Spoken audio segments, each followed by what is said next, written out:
আসসালামু আলাইকুম ওরহমতুল্লাহি ওবরকাতুহু। বিডি পাওয়ারফুল আমালিয়াত চ্যানেল থেকে সবাইকে সালাম জানাই। আলহামদুলিল্লাহ, সবাই ভালো আছেন ইনশাআল্লাহ। আজকে আমি আপনাদের জন্য একটি ভিডিও নিয়ে আসলাম। এটি হলো নতুন চাঁদের ভিডিও এবং জিলহজ মাসের যে চাঁদের তারিখ নিয়ে যারা আমল করতে চান তাদের জন্য, তো তারা কিভাবে আমল করবেন সে বিস্তারিত নিয়ে ইনশাআল্লাহ জানাবো।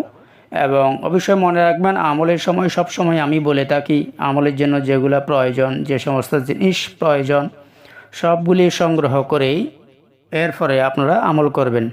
কেননা কোনো একটা জিনিস যদি ভুল হয় বা কোনো একটা আজিমত যদি ভুল হয় তাহলে আপনার আমলটা হবে না। সেজন্য ভালো করে বুঝে শুনেই ভিডিও দেখেই এরপর আমল করবেন ইনশাআল্লাহ। তো আজকের ভিডিওটি চাঁদের তারিখ নিয়ে, যারা চাঁদের তারিখ নিয়ে আমল করতে চান বা নতুন চাঁদের জুমারাত বা মঙ্গলবার রাত নিয়ে আমল করতে চান তাদের জন্য।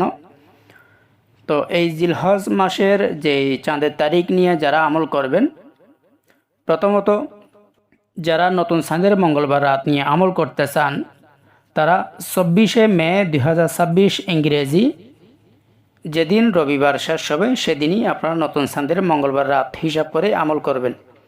আমি আবার বলতেছি, মে মাসের 24 তারিখ 2026 ইংরেজি যেদিন রবিবার শেষ হবে সেদিন নতুন চাঁদের মঙ্গলবার রাত হিসাব করে আমল করবেন।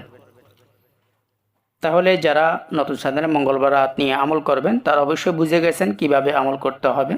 এবং যারা জুমারাত নিয়ে আমল করতে চান, মে মাসের 27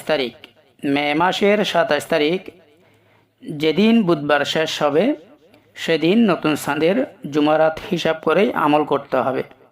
আমি আবার বলতেছি, মে মাসের 27 তারিখ 2026 ইংরেজি যেদিন বুধবার শেষ হবে সেদিন নতুন চাঁদের জুমারাত হিসাব করে আমল করবেন।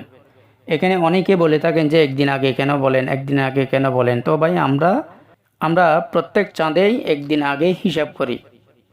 কেননা আমরা যখন আমল করি বা ধ্যান করি বা সাধনা করি, আমরা সাধনার লাইনে অবশ্যই একদিন আগে হিসাব করতে হয়।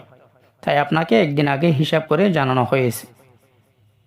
মে মাসের 27 তারিখ 2026 ইংরেজি যেদিন বুধবার শেষ হবে সেদিন নতুন চাঁদের জুমারাত হিসাব করে আমল করবেন। এভাবে ভালো করে বুঝে শুনে আমল করবেন। যাদের কাছে অল ইন ওয়ান লকেট আছে, লোহে হামজাদ আংটি আছে, তেলেসমাতি আংটি আছে, রাশির লকেট আছে, এগুলা ব্যবহার করবেন। অবশ্যই আমলের জন্য যে সুগন্ধি আতর বা আগরবাতি এবং দোফ যেগুলা বলা হয় সেগুলা সব নিয়ে আমল করবেন ইনশাল্লাহ। ভালো করে বুঝে শুনে আমল করলে অবশ্যই কোনো ভুল হবে না বা ইনশাল্লাহ আমলে কামিয়াবি হবেন।